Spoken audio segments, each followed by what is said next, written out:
Today I wanted to talk about bends on the guitar, bending strings a little bit. So when you're on a G major chord, you want to bend to the third of the chord. So the triad of any chord that we play is root, third, and fifth.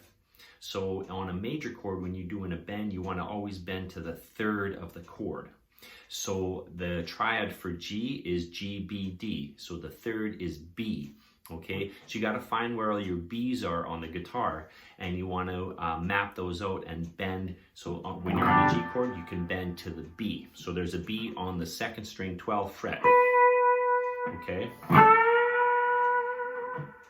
So now when we're doing bends, the two primary distant bends is a half step or a whole step. The most common one is a whole step, but we also do half steps. So for a G, if you want to bend to the third, which is the B, you're going to be doing a whole step bend. So you got to find the A, which is on the 10th fret, and then you got to bend to the B, which is on the 12th fret. Okay, and that's the third of the G. So you got the G, and you got your bend to the B, which is a whole step bend. Okay, so and then when you go to basically I'm doing a 1-4-5 in the key of G. That's what I'm working with here. So say you go to the C chord, which is the 4 chord in the key of G, and the C chord triad is C, E, G. So again, you want to bend to the third of the major chord, and the third of C major is an E. So that means you want to find the D, and you want to bend to the E, which is on the 9th fret. Now, when you're doing bends, there's always a destination place. So you don't just want to randomly bend the strings anywhere.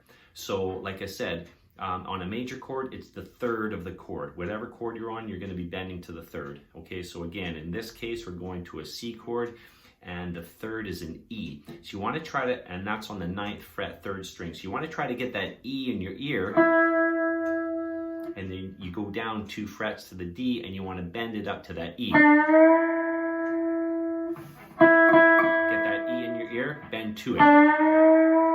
And when I'm doing bends, a whole step bend, which is 2 frets, I always use 3 fingers on that same string, because you need that muscle type thing to make those bends happen, right? And then see, you go to the D chord,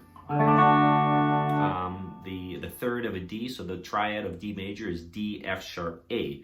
So the third of D of the D chord is an F sharp.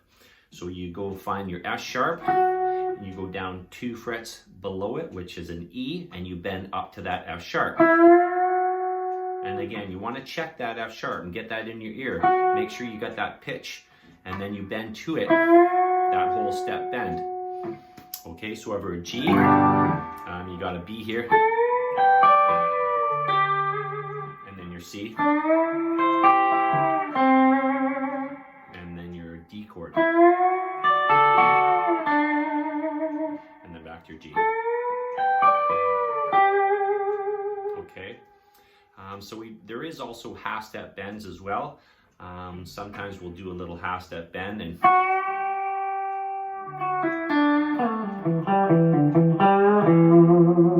that type of thing as well. But again, the most common one is a whole step bend. So that's kind of the major key idea. Now, when you want to shift this concept into a minor, sometimes, like say you're doing an E minor pentatonic. Well, a lot of times what you're going to do in the minor is actually bend to the root note of that E minor scale. So the root note is an E, so you got that E on the 17th fret, 2nd string, and you're going to bend to it from the D, which is the 7th note in the scale. And this is a minor bend, so you're going to do a whole step to the E. And when I'm doing these minor bends, doing to the whole step bend, I will actually have all 4 fingers on the same string for support. And then you want to kind of have that, because then you're going to be in that pentatonic shape to, so.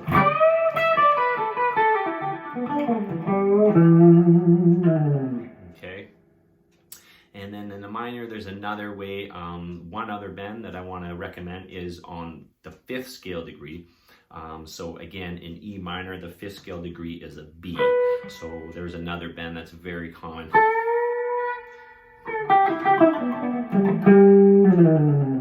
Okay, so there's your ideas of some bends.